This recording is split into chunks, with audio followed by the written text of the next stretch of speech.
All right. Let's keep going in section 2.2. Let's just revisit our addition properties here for a second.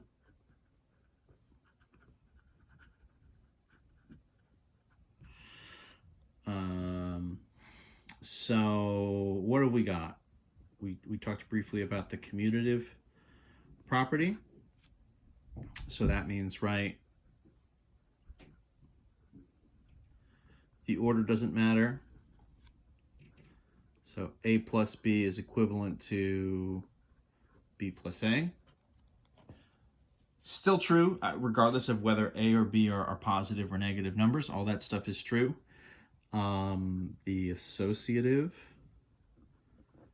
property still holds, which right says that the grouping doesn't matter.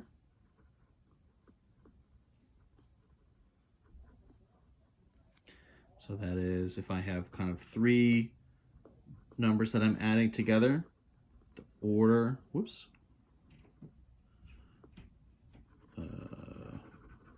writing a little too fast, right? So the quantity A plus B plus a third number C, I'm going to get the same result as if I did the B plus C first and then added the A. It's not very natural to write it, but in theory you could do A plus C first and then add the B. The way that you group your addition, if you have sort of more than two things that you're adding, it doesn't particularly matter. You can essentially go in any order you want. What else? Our identity, right, is still here. So that is, right, any value plus 0 just gets us back to that value, A. And then the new sort of property is what we would call, out of frame, our inverse property, which is sort of our opposite property, which is the idea that if you add a value to its negative counterpart, where you end up is back at 0. So A plus a negative A is 0, right? Or again, because we know we're commutative, if I flip the order, I do negative A plus A, I'm also going to get 0, right? So for instance, negative 10 plus 10 is 0, right? 95 plus negative 95 is 0. I think intuitively this, should make a lot of sense. The idea is these numbers are opposites of each other, right? And so if I add something to its opposite, they cancel each other out and they leave me at 0, this sort of neutral number to a certain extent. So some just carryover properties kind of revisited, and then of course our sort of new inverse property. Let's just sort of briefly talk about adding integers on the number line.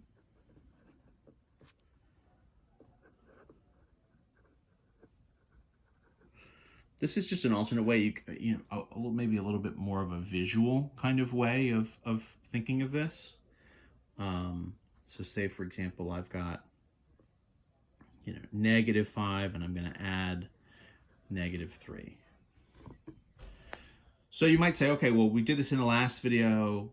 It's a negative plus a negative, so I'm just going to add 5 and 3 is 8.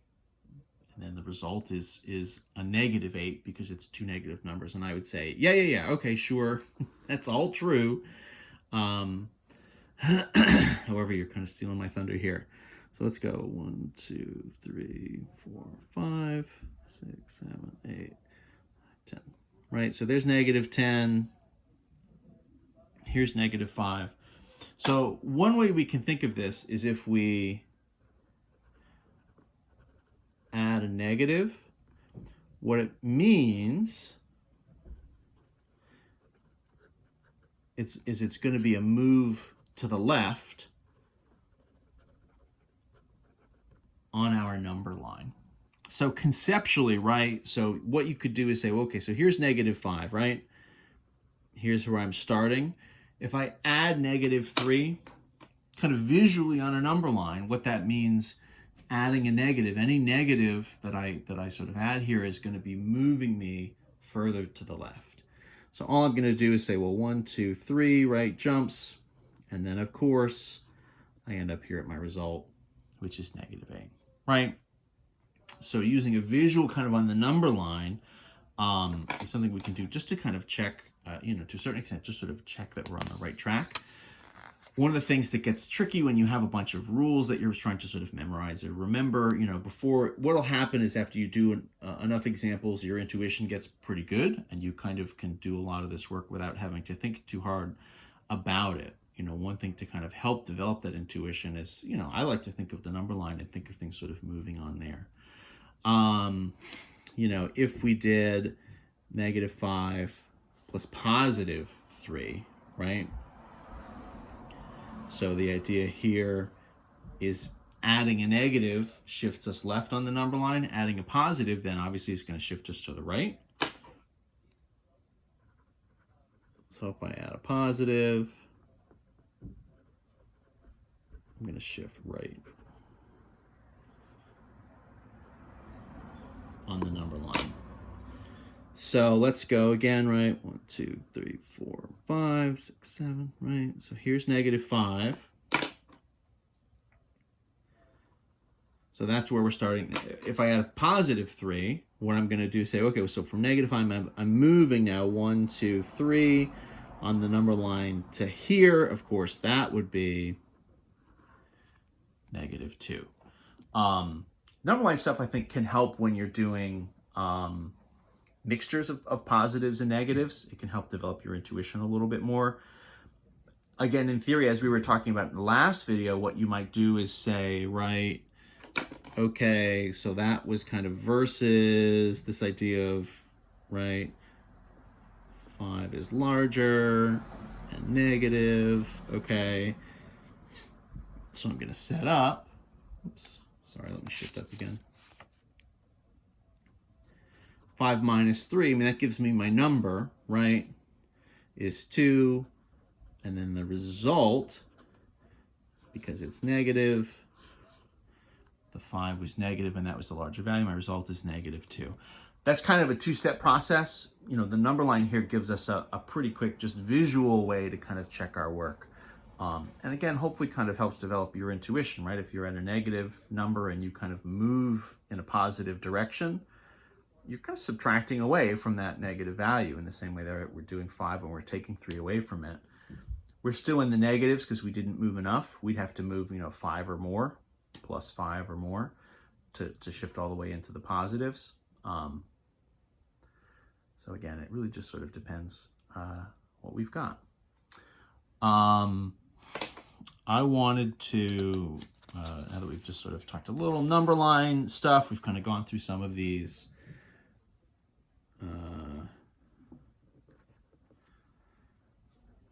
properties. I just want to demo a couple longer examples.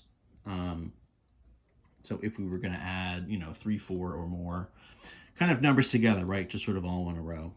And a couple different things that we can do. Maybe let me sort of put one down here. So let's say -18 plus 5 plus -2 plus, I don't know, maybe another negative, -8 or something, right? So this is kind of 4 numbers. We're adding them all together. One thing that we've said, we can kind of start to use some of these properties to our advantage. And so we've sort of said the order doesn't matter. We've sort of said that how we group things doesn't matter. So one thing I would maybe do in this case is something similar to what we would, an algebra concept we're going to talk about later, which is the idea of grouping like terms. What I might do is rearrange here. I might rearrange and group my positives kind of versus my negatives. So for instance, right, -18, -2, and -8, I might kind of say, let's kind of put all of those in together, and then +5 as a positive is a little bit its own thing. Let me do all these negatives as a step one, because then I can say, right, when the sign is the same, the sign is matching, then it's easy enough to say, right, 18 and 2 is 20, negative and negative, so that would be negative 20. And then again, right, plus a negative 8, sure, right, negative 20 and negative 8 is 28, and then the result is negative.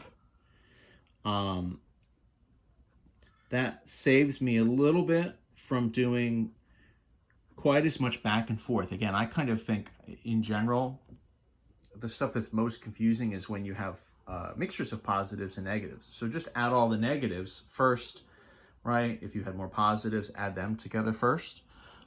It's just a way of sort of, regrouping and rearranging. Then you're just left with kind of one instance where you have to kind of do this sort of case 2 situation. So here then we're saying, okay, so, right, negative 28 larger and negative.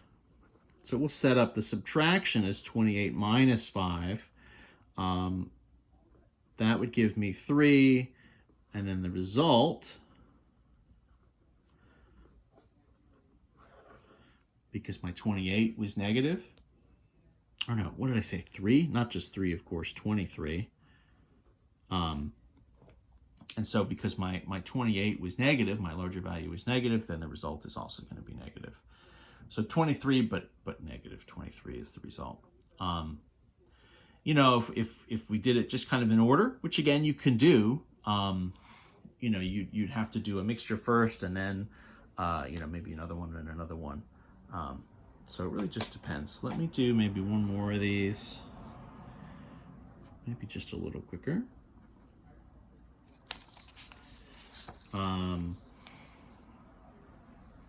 Let's do 30 plus negative 4 plus negative 9. I don't know, plus 1? Sure. So 4 numbers again. Now we have kind of a little bit more of a balance, sort of 2 negatives, 2 positives. So maybe what we do is rearrange this as 30 plus 1, which is 31, right? Positive. And then my negatives after negative 4 and negative 9, right? So negative and negative there. So that's going to be a negative 13, right? 9 and 4 is 13.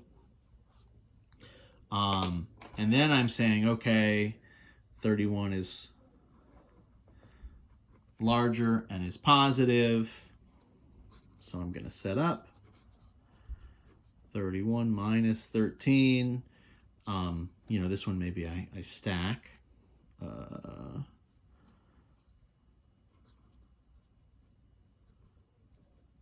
you're not doing it mentally, you're going to have to borrow.